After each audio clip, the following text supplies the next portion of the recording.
Unicef apoia equipamento TIC para o Ministério da Justiça, a Força Sistema Registro Moris e Timor-Leste. Unicef entrega equipamento Hirekne para o Ministério da Justiça e a terça semana, né? O objetivo é a Força Sistema Registro Moris e Timor-Leste, também ter dados atual, quase por cento se nulo, o silabar Timor-Ansira, nebe registro, por cento todo nulo de mac e a certidão Moris. Ministro da Justiça teta equipamento Sira nebe Unicef oferece né importante tebes, a to registro labar Sira nebe foi Moris, no equipamento Hirekne, bele atene base de dados cidadãos siranianos. Agora, especialmente, vai estar saída, Unicef, ninha papel lida, mas que vai o Ministério da Justiça, será tubela o registro, vai estar ninha coisa com sira, se tinanida, to tinanen. O objetivo principal para tabela a base de dados sira com a vai estar ninha, lavar sira, ninha Moris.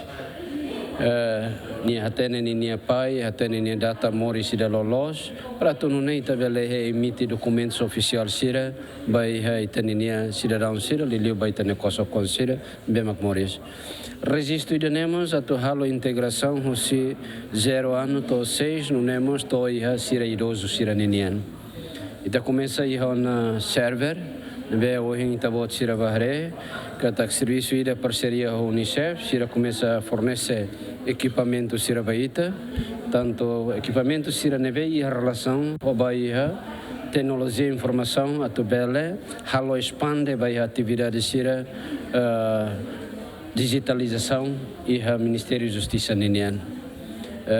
Ita henka tak o apoio sira neve fortifica liutan serviço Ministério da Justiça ninin de liu e a direção geral serviço registro notariado o ninia direção sira bele halo serviço e a nível nacional no mosto e a município sira. Equipamento TIC B Unicef oferece para o Ministério da Justiça Macanessan serve principal unidade rua, estante serve unidade ida, ecrã, monitor serve unidade rua, armazenamento, copia segurança unidade rua, laptop unidade UALO, ecrã LCD para monitorização rede NIN unidade HUD, printer unidade HUD, scanner unidade NEN, firewall unidade rua, impressão digital unidade rua nulo recém ida.